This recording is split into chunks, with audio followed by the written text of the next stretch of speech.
Well, it's time for another Lighting the Candle, a world that works. And here I am again, Bill Correll, with my longtime friend and amigo on this podcast, Ken Caputo. Uh, just to remind you a little bit, what are we doing on Lighting the Candle, a world that works? Well, we're having conversations with each other, and we're bringing empowerment through linguistics and language, and just kind of exploring what goes on in conversation. So every time you tune in, I want you to know we can tell that you're having a good time when we're having a good time. So keep letting us know and keep coming back and watching. And it's good to see our numbers going up week over week. So with that in mind, I will tell you that my primary effort and endeavor these days is in the area of networking, bringing people together and having conversations that empower folks to grow their business. And Ken has been in the people empowerment business for who even knows how long. It's just been forever. And I thought that today what we could do, Ken, how about we talk about the two major areas for people to be able to recognize and correct themselves. I'm going to say stress and uncertainty. We could pick any two words, but those are the two I'd like to go with this morning. How's that sound to you? Sounds good. All right, that's awesome. So with regard to uncertainty and stress, I guess it probably would be good for us to have a working definition. And what's really kind of fun is human beings we're continuity monsters, We really kind of believe that things will continue going in a direction that they've been going, in a similarity. And consistency is kind of an important thing to us for some reason. And we also act as if there is a certain amount of certainty, and then we have this also a myth about control. So that's just all me talking and setting the stage for this kind of fuzzy concept of uncertainty. And the truth is, everything is uncertain, except for we couldn't live that way, could we? True. We have to have at least some semblance of safety as we're going through our life. And the more our thinking and thoughts are about being unsafe or potentially being unsafe, or hearing things that we were just talking about, taking a trip to southern Florida, and what's going on with, COVID reports and all that sort of thing these days. You have to kind of decide in life, and I think this is where you start talking in terms of an empowerment model. If you are not one of those kinds of people that say, I will deal with uncertainty and stress in a particular manner that returns me to a feeling of empowerment and being at peace and in balance, then you're going to be living a life that's pretty, I don't know, can be pretty tumultuous and probably has a lot of a bad feeling in it. Yeah.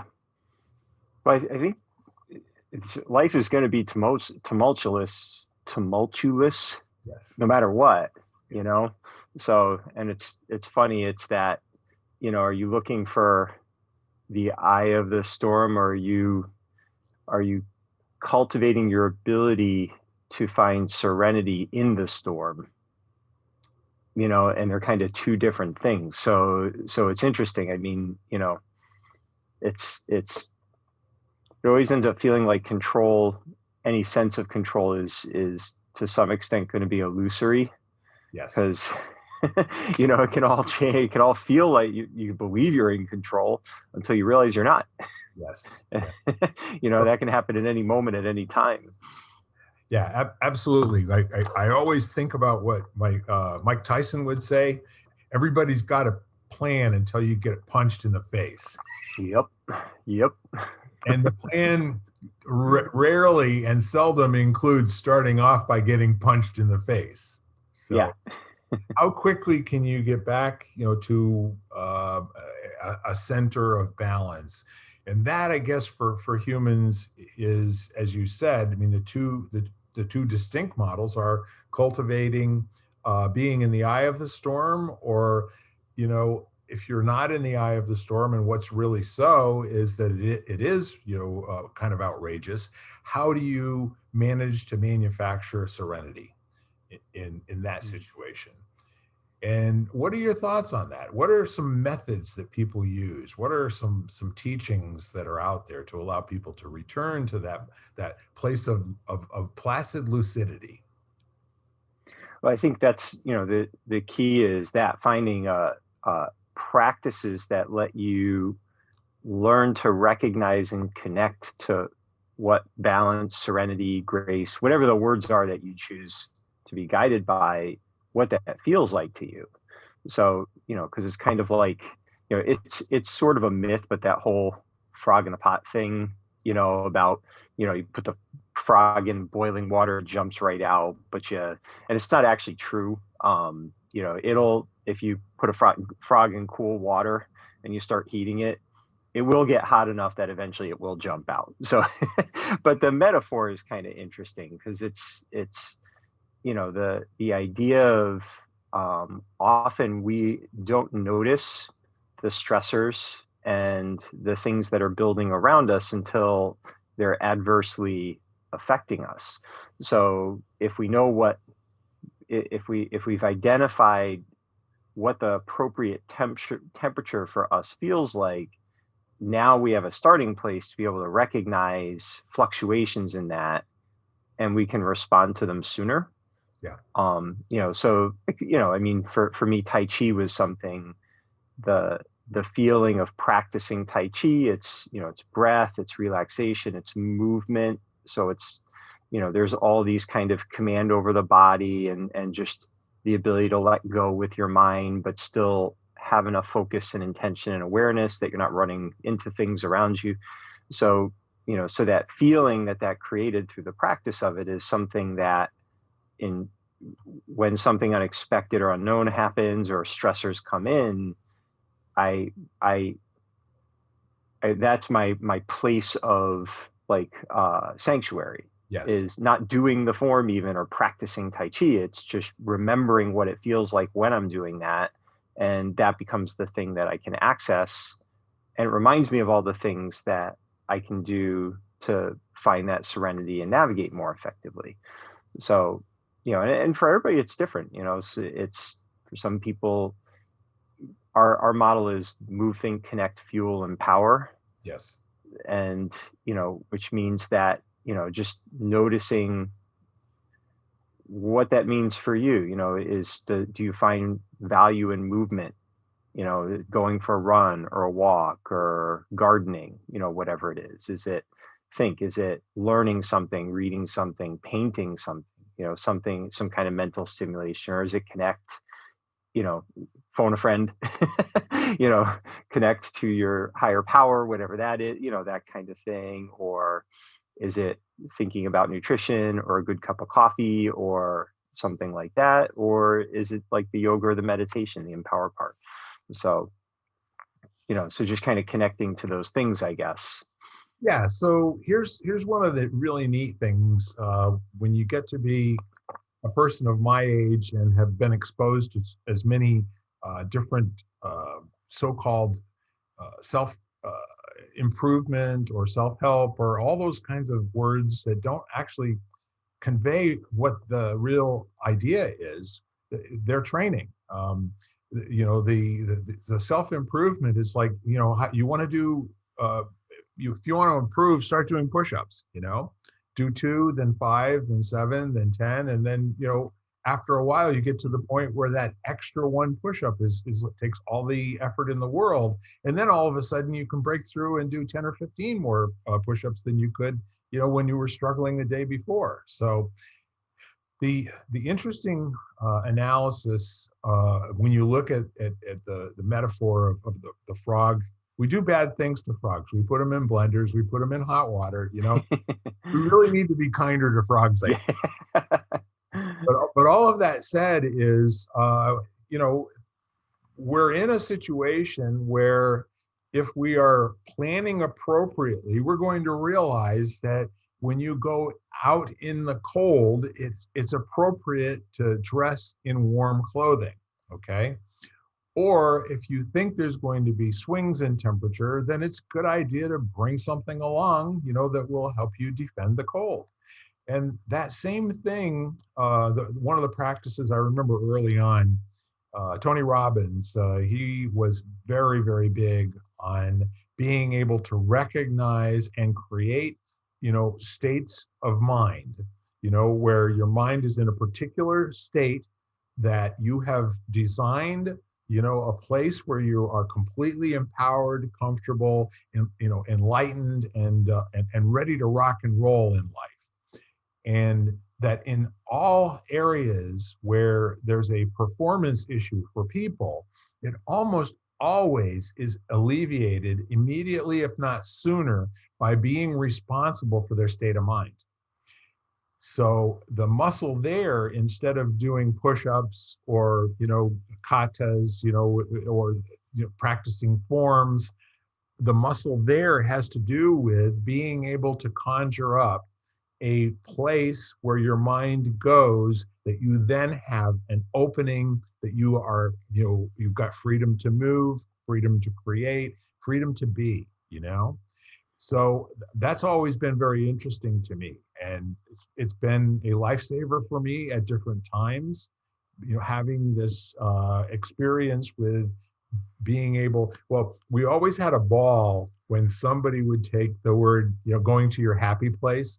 And we, at one point I had a manufacturer of seating that was talking about the chair taking you to your happy place, So we weren't quite sure where those designers were going in the marketing team. However, the thought is very appropriate. Many people don't realize that this is something that you can teach yourself, you can learn, you can practice, and over time, it takes you less and less time to just change your state.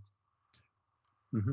And in some cases, it looks like a good reverse. If you were, to use a metaphor of a car, how do you get a car to stop going the direction that it's going? You apply the brakes, right? And then if it's not going the direction that you want, you can put the car in reverse. Well, you and I as people can make that decision as well. That if we say something inadvertently and it gets a reaction that we weren't intending, you can take it back immediately and start over and say it in other words. That whole opportunity to change the groove that you are in, as opposed to feeling like you're in a groove you can't get out of. Yeah. So I like it.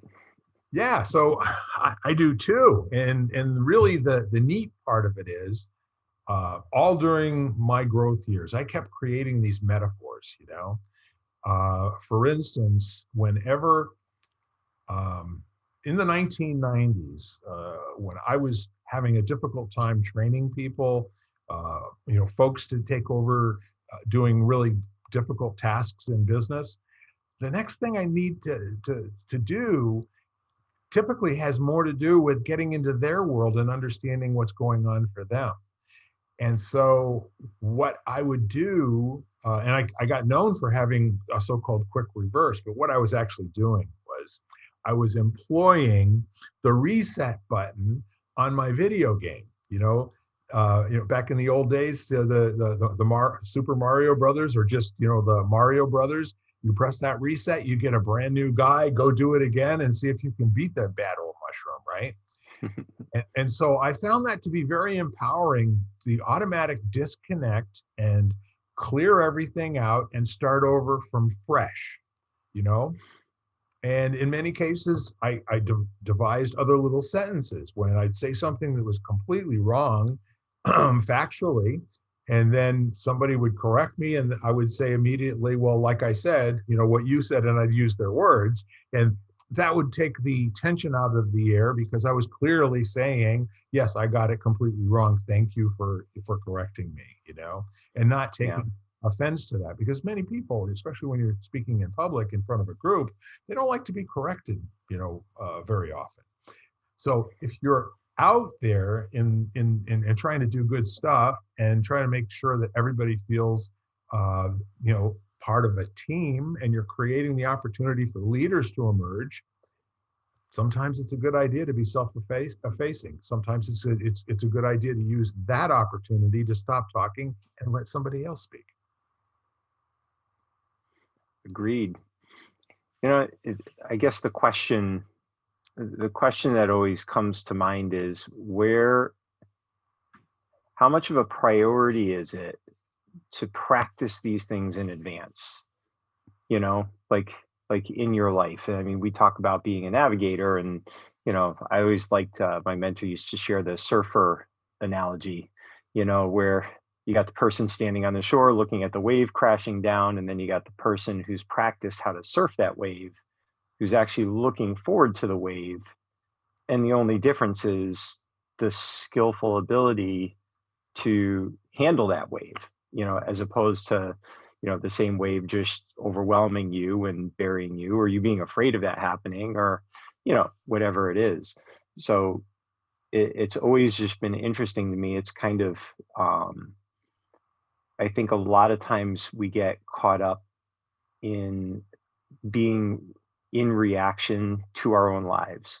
So we're worried about things happening. We're trying to keep things from happening, or controlling things, or, you know, trying to create an environment where we hope it won't happen. And then it happens and we're kind of unprepared, and or we prepared for the wrong thing. So, I mean, I think about that a lot. Like you know, personally very into health span and just being you know, a healthy, balanced human for as long as I can, knowing full well that anything could change that.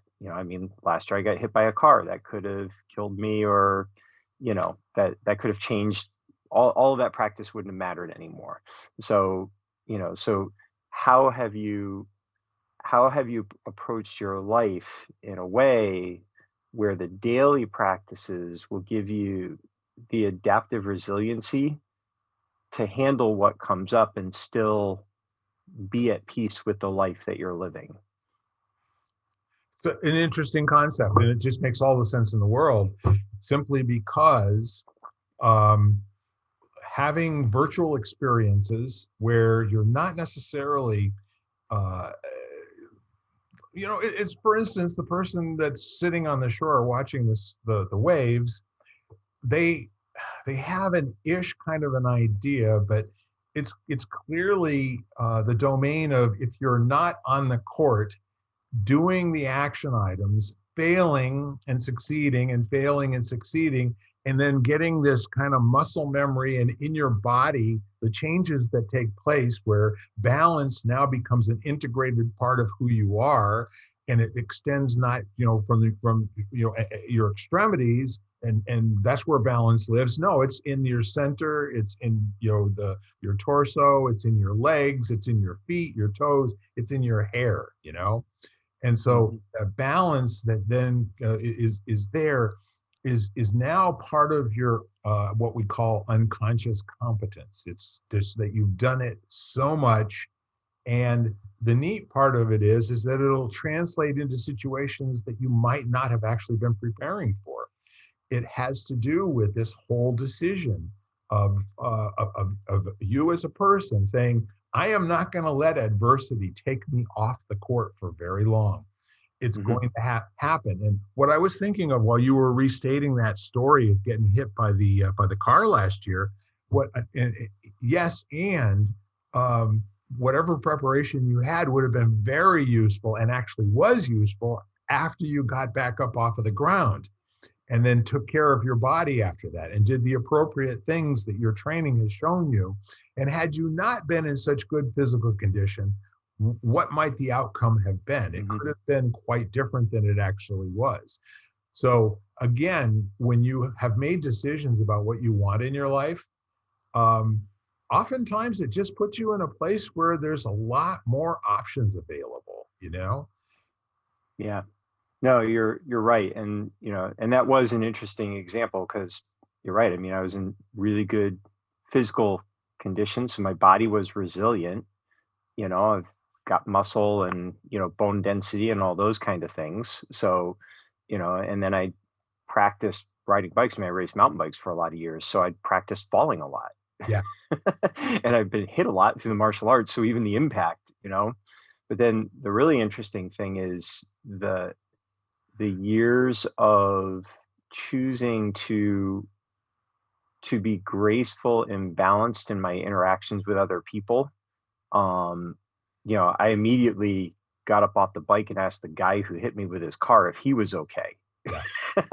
you know so instead of that turning into some kind of crazy, you know like altercation or something, he immediately reacts, relaxed and asked if I was okay, which I was. It was a little road rash or whatever, but it's just kind of interesting. So, and all of those things were years of practicing for a situation that may never have happened in my life, and it did. And you're right, just things applied. And it's just always fascinated me watching, just being a part of people's lives who, lived a certain way and did certain things, and when the adversity or the unexpected comes up, they just shine.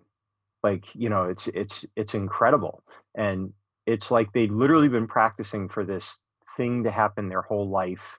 I can think of one friend who was diagnosed with cancer, breast cancer, and the way she came through that for herself and for her support network and her kids was just so inspiring, so inspiring on so many levels. And it was just years of her, just choosing to be a certain way and practice in a certain way. And, when the situation she had no control over came up and it's completely unknown and obviously stressful, um, it was difficult and challenging, and she got through it, and we're all better for it.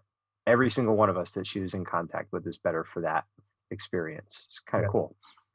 It's very cool, by the way. And the whole notion of preparation, uh, being your best friend when something happens, when anything happens, being prepared for something almost always trumps not being prepared for anything. And the fact of the matter is that most human beings are wishful and hopeful that something's never going to go wrong for them. And we used to have a sign in the locker room, Ledger High School football. It said, "If you play not to get hurt, you will." Hmm. So the thing to do is to focus on constantly being full out and being prepared and being in shape and all these sorts of things. But if you play to not get hurt, you mostly will get hurt. And then not only that, the hurts will feel like injuries. And the other sign that was right next to it is, by the way, we treat injuries, but we play with over the hurts.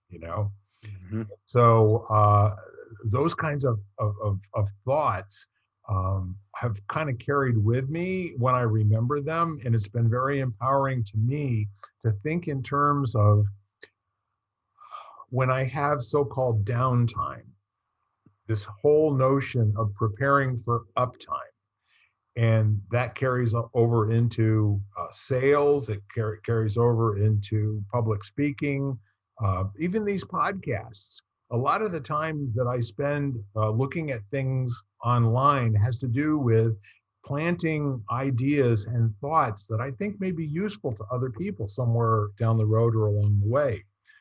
So again, just to mention, we're in the middle of this podcast, and I just want to let people know in case they tuned in or got in the middle. I'm Bill Correll, and I'm here with Ken Caputo, and we are lighting the candle, a world that works. And today we're talking mostly about things that are related to uncertainty and stress. So we've spent quite a bit of time talking about uncertainty and how preparation for something, in my humble opinion, and certainly in what you've expressed, Ken, we think that being prepared for something trumps not being prepared for anything.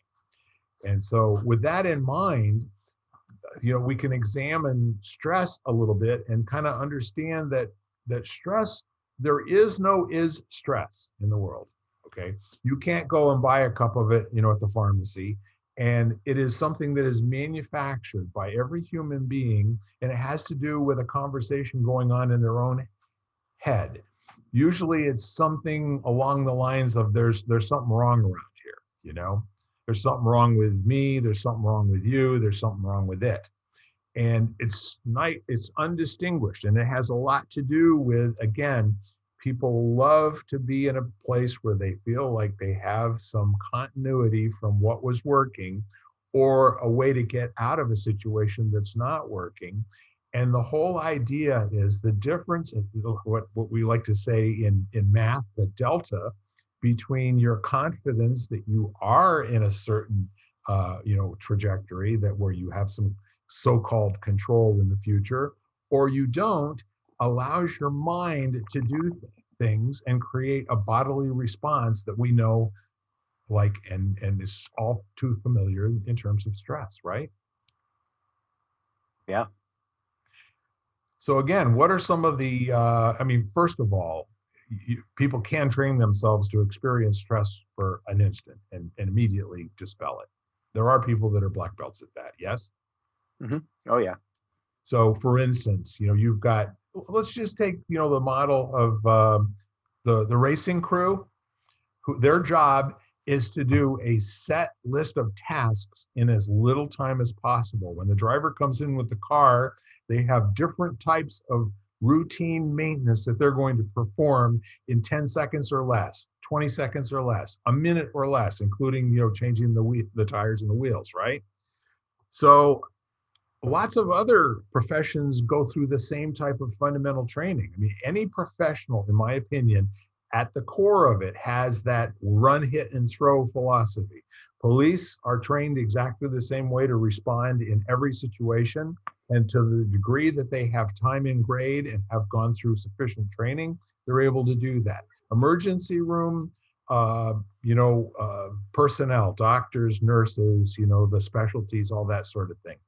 These guys are trained at delivering some sort of service in a particular way as quickly as possible to save people's lives. And so if it's available to professionals, is it available to you and me in areas that's not our profession? Yeah. I think, one of the interesting things about stress is recognizing what your relationship with it is. And do you see it as an enemy or a friend?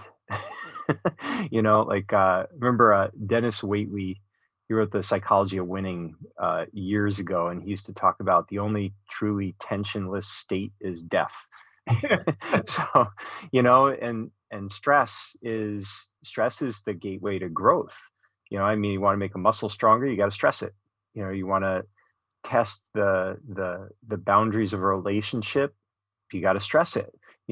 So, and I think it's an interesting thing how sometimes, and being in for years in an industry where, the thing was stress management and getting rid of stress, there is this kind of, almost like this false paradigm of this is bad and we shouldn't have it, as opposed to, it's a tool that can serve you. And the challenge is just knowing when to let it go. Yes. So if you keep stressing a muscle over and over again and you don't give it time to recover, you're going to damage it, or you're going to have an injury, or you're just not going to get the benefit, whatever it is. So, so it's just kind of an interesting thing that I think the first question is, can you befriend stress in a way that allows it to serve you appropriately? So there's enough of it at the right time, and then you're able to let it go. So you have an argument with a friend, and now you're stressing over it for weeks, instead of, having some tools in place where you can let the feelings and, whatever you're holding in your body or the thoughts in your head, a way to process that, let it go through a cycle where it's not, going to be detrimental to you anymore. It's going to be something that you can utilize to maybe, you know, elevate or evolve that relationship, you know, when you talk to them next. So, you know, so I think that's the thing that I think would be interesting for a lot of people to consider is, you know, how do you view stress? Absolutely. And I would really even be interested to hear how many people actually have an opinion about stress.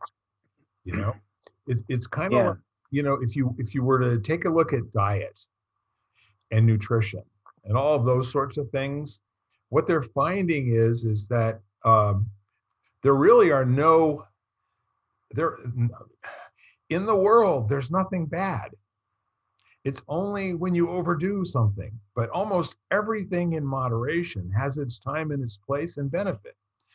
That said, most people don't have um, the mechanism or the training or the muscle in place to be able to make a moderate choice about doing things that they've decided are not good for them, you know? And that has to do with so many different things.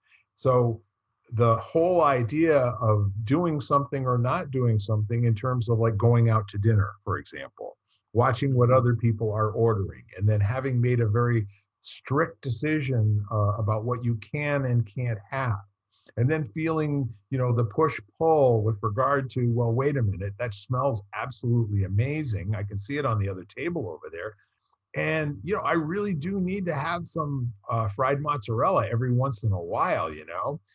So, the neat part of it is that as time goes on in all of the area where at an early age it was easier to make things black and white, this is good, that is bad. And I mean, I'm thinking back, you know, in child development with my two daughters. Uh, One of them, uh, the first one, the older one, when she was kind of identifying, you know, the two phylum in the world, it was, does it bite or does it not bite? You know, is it a biter? You know, does it bite was her question. And the younger one was a little bit more finesse. It was, can you pick it up? You know, and so if the answer was yes, you can pick it up, then it was something that would be safe and to move on. So as time goes on and we have more experience and the world gives us more things to choose from, black and white in terms of does it bite or not bite, it's not going to be very useful to use that as your determinant in terms of what you're going to do. So as time goes on, you have to have experience with those things in life that are good for you in moderation, but not good for you at all, you know, in excess. Like for instance, what do they say? One or two glasses of red wine on a daily basis is probably not going to hurt you all that much, and may even have benefit, right?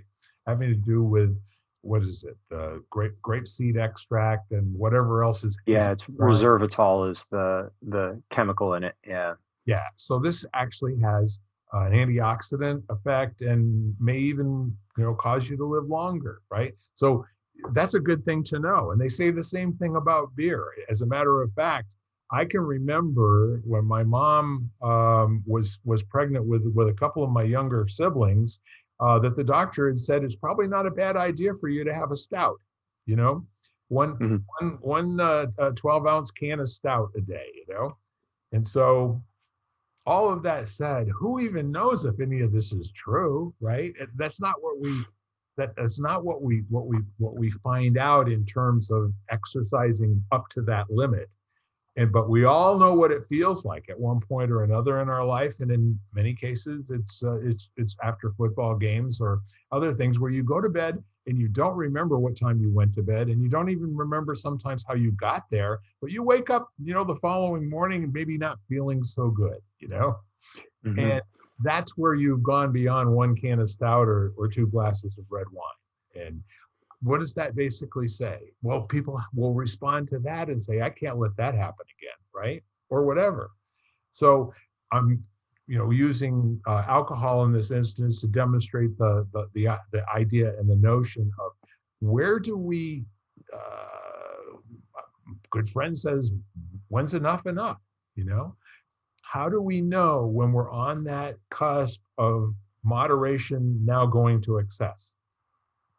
And the whole idea of being aware of that, and that the again, the distinction of there's a difference and a delta between what is good for you and what is not good for you. And a lot of people stress over those decisions. Yeah, it's interesting. When if I if I'm working with someone, if I'm doing like some coaching with someone, that's the first thing we kind of go through a little checklist of, what are they trying to accomplish? And a lot of times it's what you're saying. It's like this more good or less bad type thing. Yes. So like weight loss is a good example. I need less weight. I need to lose weight, and I'll ask, well, why? And to it's not challenging that they should be doing that. It's what's the reason? Is it because the doctor said they're going to end up diabetic if they don't, is it because they don't like their own self image and they want to change it, or they're preparing for, they want to get in shape because they want to run a 5K. It doesn't really matter.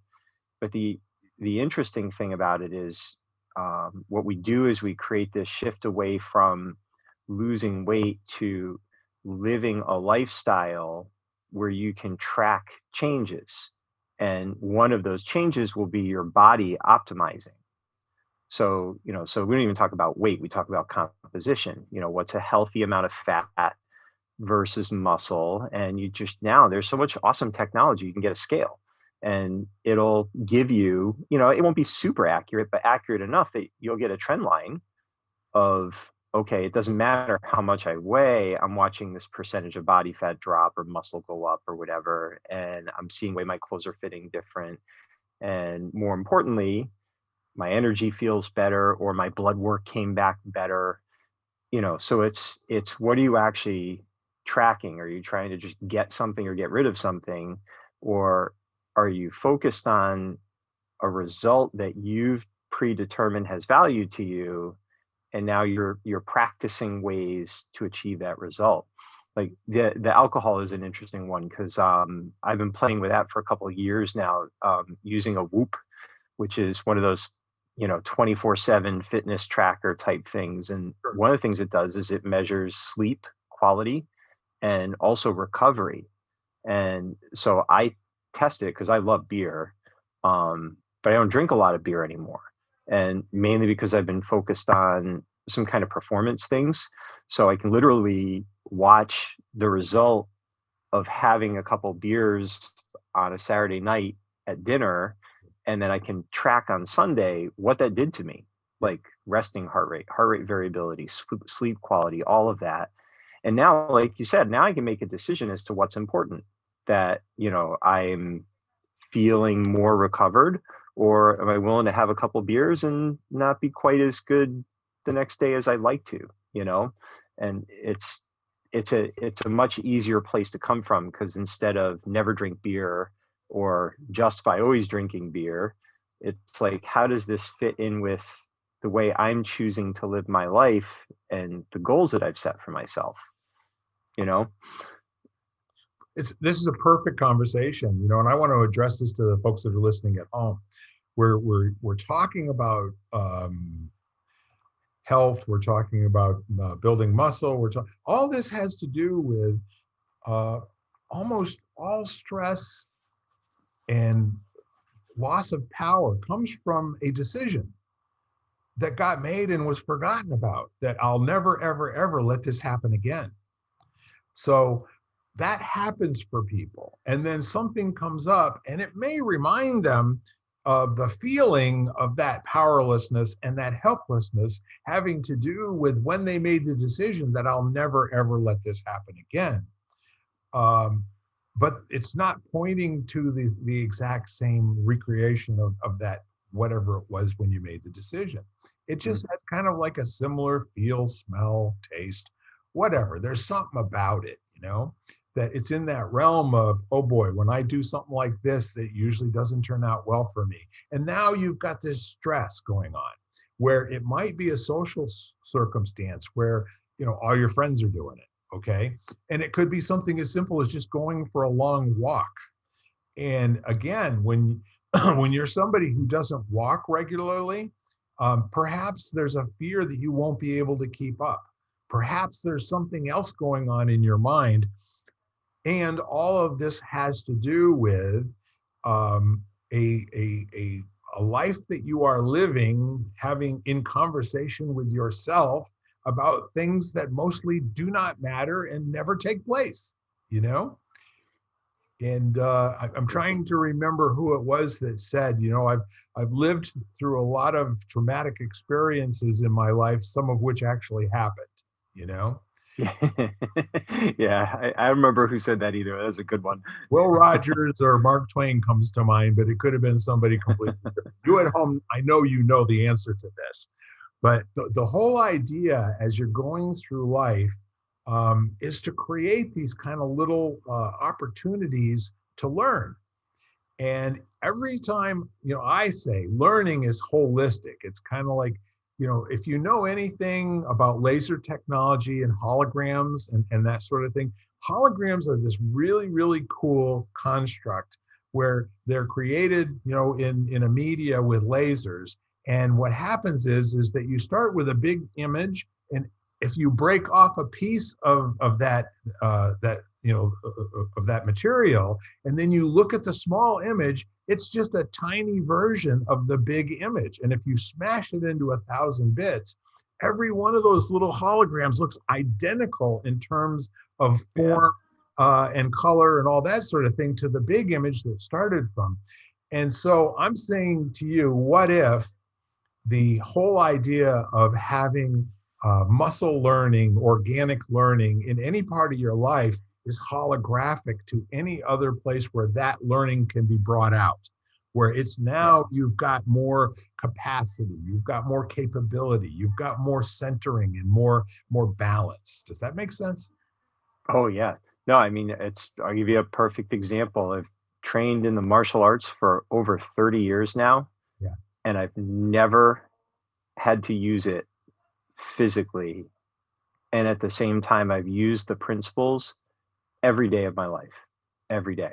Yes. It's just I'm better for it. I mean, whether it's self-defense on health or navigating a tense conversation or situation or de-escalating a conflict that could be physical, or just having the awareness, of where I go and, not ending up in a situation that's going to be.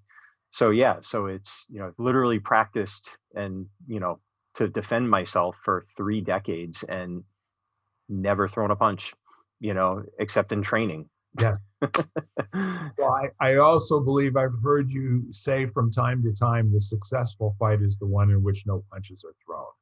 Oh, absolutely. Yeah, I firmly believe that. Yeah. And it's, what's fascinating about it is you're right. Like the skills developed, the practice, the relationships, you know, have have just impacted my life every day in so many unique ways.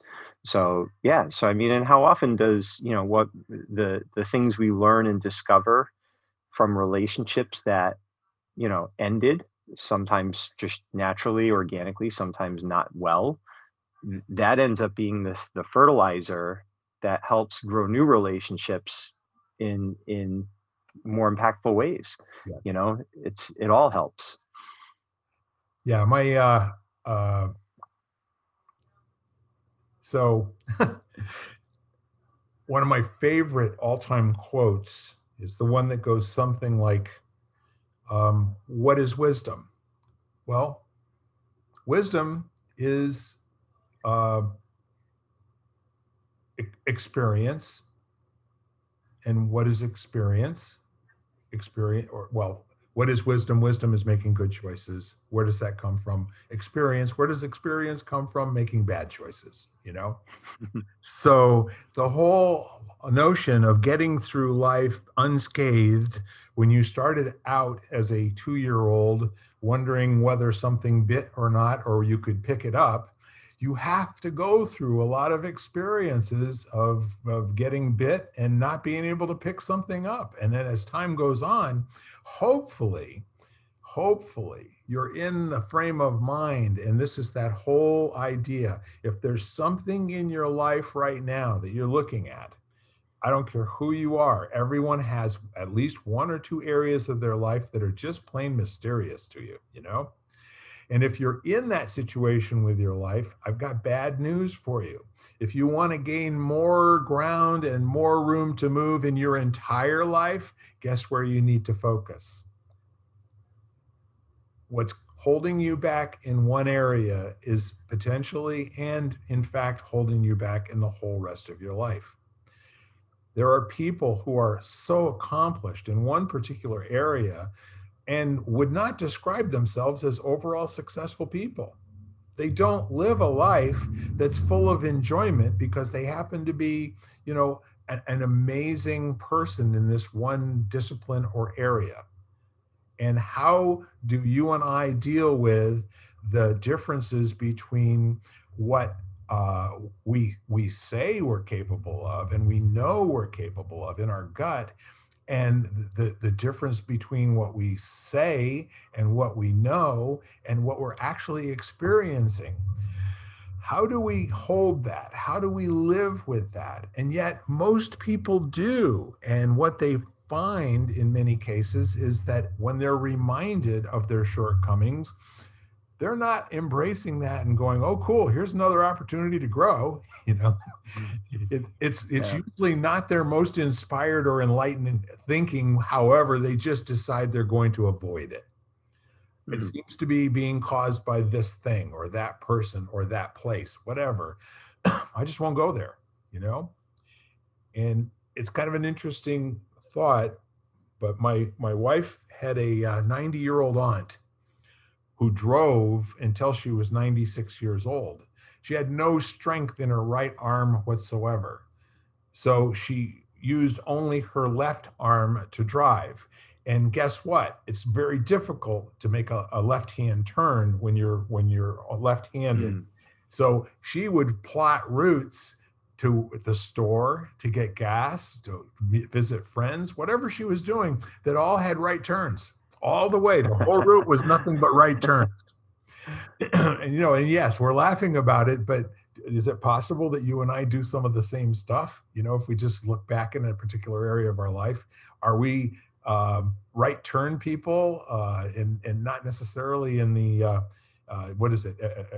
Every which way but loose, right turn, Clyde. Yeah. So, kind of rebounding back to the center of the conversation here again, the stress is a good indicator that there's some area of your life that you are muscularly weak in. And that means in terms of your ability to create a state that works for you, that nurtures you, makes you feel, emotionally and spiritually fed. It's like a dashboard light that says, let's do something about this before it becomes critical.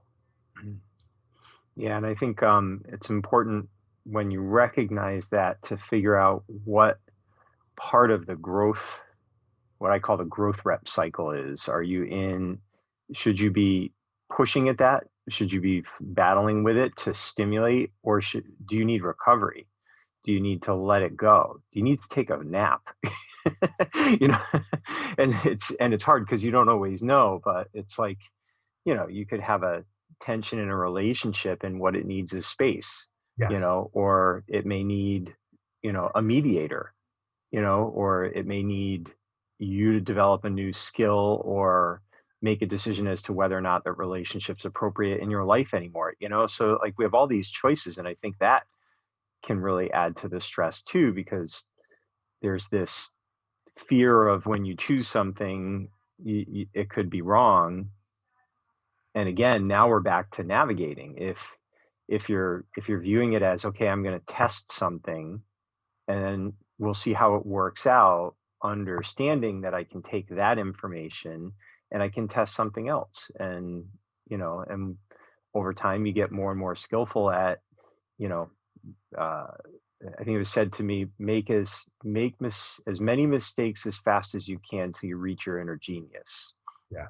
And, so if you're coming from that place, while at the same time being considerate and respectful of the consequences of those mistakes, you know, Genius that is could be always helpful. kind.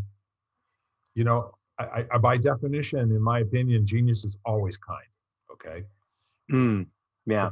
genius is an upgrade to whatever was there before the genius was inspired. And the inspiration of the genius is not an accident. I, Yeah. like, I really agree with you on two parts of what I heard you say. And the first one is that, yeah, there's tension there, but what's the tension leading you to? What's your choice going to be? Sometimes it is take a nap. Yeah. Don't just do something, stand there. It's Yep. you really have to take the appropriate action that your whole you needs right in that moment. It's a very, very important thing to consider. We live in an age, um, self-improvement. Why do you want to improve? So you can be more productive and you can get more out of your time management, and you can do things that are going to maximize your time on the earth and all the rest of this. And so you need all these techniques and everything. We went through a demonstration of 10 different things that setting your mind up in terms of how you're going to manage calendars and what you're going to do with your life and all the rest of it this morning. And I listened to it and I thought to myself, man, that just seems like a lot of work. and Yeah.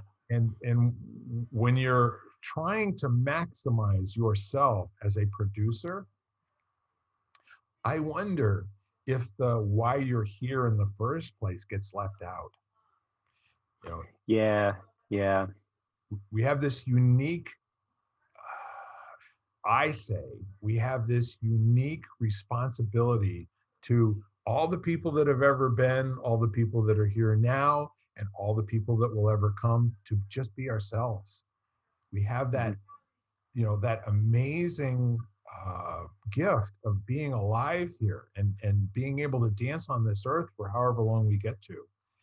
And with that said, being the highest and the most productive and most useful, and I mean, for goodness sake, if at what you know at what did you accidentally get yourself onto the ladder that's leaning against the wrong wall, and you're Mhm. very quickly climbing up that ladder, and you get to the top of the ladder only to find out, no, it's not the right wall. Yeah. No, that can happen. And I guess the good thing is very often when that does happen, it's not like you're stuck on that building. You can climb back down, and maybe the effort will serve you in the next thing you do, and it's interesting. It, through the years, that's something that's kind of come up a lot in various conversations with people that I've had is, they'll talk about regrets or missteps. And there's always at the same time this element of value that, especially the real, like, people that are kind of in a centered place, they're like, they wouldn't change it. Yeah. It was quote unquote a waste of time or energy or whatever it is. And at the same time, they wouldn't change it because they're recognizing that practice, those reps are what are helping them now. So it's such an interesting thing how, I think that, and going back to stress, it's like, do we hold on to those regrets past the time that they have value, or my mentor, it's like a Tibetan phrase, and it's more of a question. It was, are you the sky watching the clouds pass through, or are you the clouds, that are just captured in place, and held by the sky? Which view is it? And so the stressors are like clouds, they come and they go, but it's not us. It's just thoughts and experiences and emotions, and they're human and they're appropriate, and we get to choose how long we're going to hold them and what kind of influence they're going to have on us moving forwards. So it's interesting, the people that have felt the most wise and balanced, that I've been, you know, fortunate enough to interact with, all seem to, see these things as clouds that come and go, and they can speak very truthfully even about the pain of them, without them having any unreasonable hold over them. Yes. You know, it's interesting. And here's really real, you're speaking about the clouds, and I'm thinking of, the Carly Simon lyrics, from You're So Vain. I had some dreams, they were clouds in my coffee. And unfortunately, we all view our thoughts like they're so important, you know? And Mm, I guess there's a statistic like we're going to have something like 80,000 distinct thoughts a day, you know? Some we determine are ones that we want to hang on to, and the other ones they're gone. There's mhm, nothing to keep them alive and going.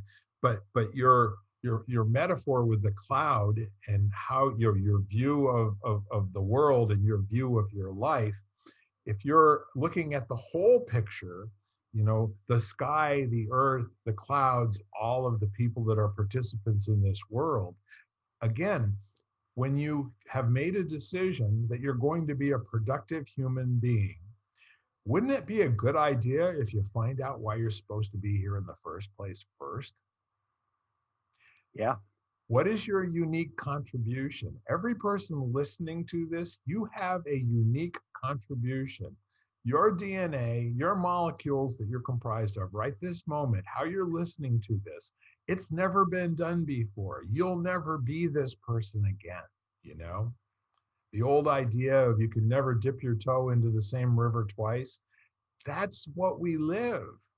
We are the river, we are the sky, we are the clouds, we are all of it. And Mhm, the other thing that I'm thinking about too is wisdom is not like an autocorrect. It's not useful to one person in their own mind. There is no wisdom until two people are in conversation. And the wisdom is always in the listening, not in the speaking. The wisdom is the difference that gets made in the listener's mind, that they then say, that has value to me. That gets me to a place that I wouldn't have thought about had we not had this conversation. And most of the time, when somebody is so called being wise, they usually follow that up with a little bit of an embarrassed giggle, you know? It's not like, uh, I've got the tablets here, I've been to the mountaintop, and this is how life works. Study these, practice them, you will be a good person, and you'll never have stress in your life again. It more or less has to do with this ability to go back. And as you were saying before, if you're remembering something that you're incomplete about, or it left you with a bad feeling or a bad taste, most people who are producers and live in the here and now, and I say that that's more important than producing an output or producing a product or being efficient in scheduling your time and your utilization at the end of the week. And if you're unsatisfied by anything, then that's the domain for you to grow. Your satisfaction, in my opinion, is the highest and best use of your particular time in life. Where does satisfaction come for you? How do you get to feel satisfied in your whatever you're producing? I say it happens that you're satisfied when you're doing what you're supposed to be doing. hmm, It's yeah. a unique contribution. It's a unique way of looking at life. That you're efficient or productive in what you do as an endeavor, that's great. And guess what? You'll have a fastest time you can run at some point in your life. That is the absolute fastest you could ever run. And it won't matter 5 minutes later. No, it won't. Yes. So, how do you create a life that you love and love living in every single moment? And when you notice that there's something missing, it doesn't show up like terrible news, it shows up like something to laugh about. Yeah. So, we're getting close to the top of the hour, my friend. We have had another great day of shooting holes in the sky, uh, lighting the candle. a world that works. And so I just want to say again, thank you, my friend Ken Caputo. It is a blessing and a joy to have you in my life and to go through these conversations. And if you're at home, you found us and you're listening to this podcast, but I want you to know that we are on all the major platforms, including Amazon and Apple Podcasts and even Audible. I still love going on and searching for our podcasts on Audible. Ken, any closing remarks? No, I think this was good. It was fun stuff. We're definitely linguistic surfing, no doubt about it. Yeah, And absolutely. I say we're out in the middle of the waves as opposed to sitting on the shore watching. Yeah, well, I guess the point isn't we're not necessarily trying to get anywhere. The journey is the home. So, wander around and see some interesting things and, see where it leads you. Absolutely. And comment often. Definitely comment Yeah. often. You have to you have to record these little milestones as you're going through life with some sort of a feeling that you can return to when there's something that you absolutely love.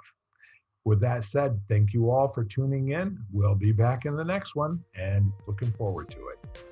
See you next time. Yep. Bye-bye for now. You've been listening to Lighting the Candle, A World That Works, part of the Exvadio Podcast Network. You can hear us at exvadio.com/podcast, Apple Podcasts app, Google Play, Spotify, iHeartRadio, Stitcher, and wherever you find podcasts.